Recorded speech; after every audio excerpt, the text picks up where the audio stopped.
Nay?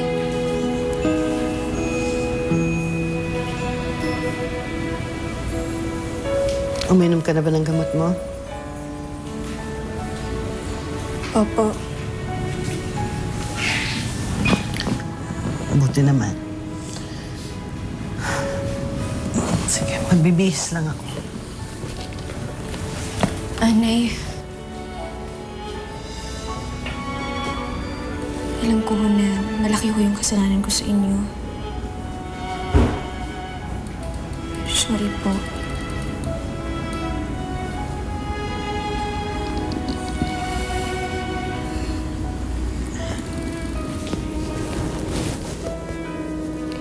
Tama na. Basta wag mo nalang gagawin ulit yun, ha? Opo. Huwag ka na magsisinungaling sa akin. Ha? Opo, Nay. Nay?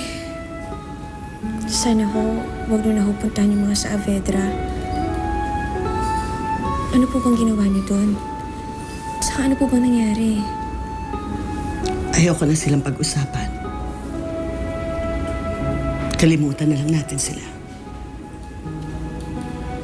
At nakikiusap ako sa'yo. Huwag ka nang lalapit sa kanila. Ang gusto ko, kalimutan na natin sila. Pwede ba yun?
Nakita mo ba si Roxanne? Ay, kuya, umalis kanina. Nang mamadali. At saka parang galit, kuya. Galit? Oo.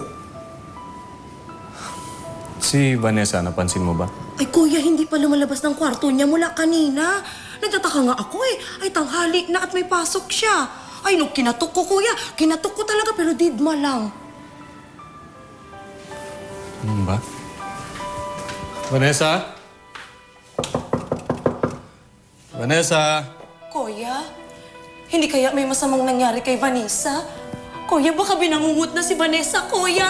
Vanessa, open the door! Pakikuha mo yung susi. Opo, Vanessa! kuya. Okay, buksan mo na.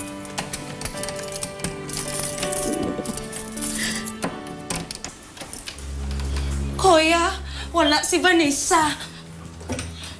Kuya, wala ang mga gamit.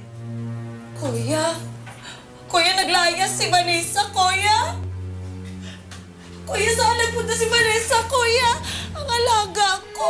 Ay, saan nagpunta si Vanessa?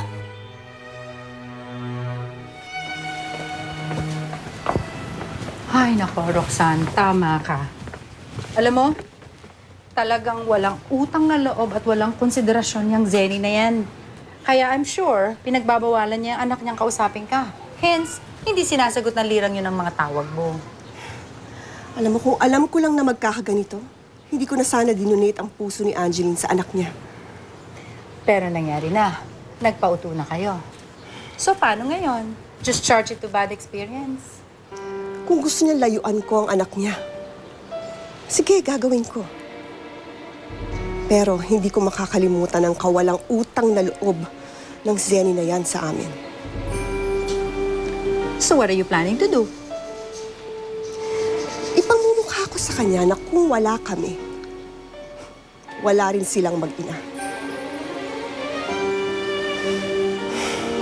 I have to go. Alright. Take care. Thank you.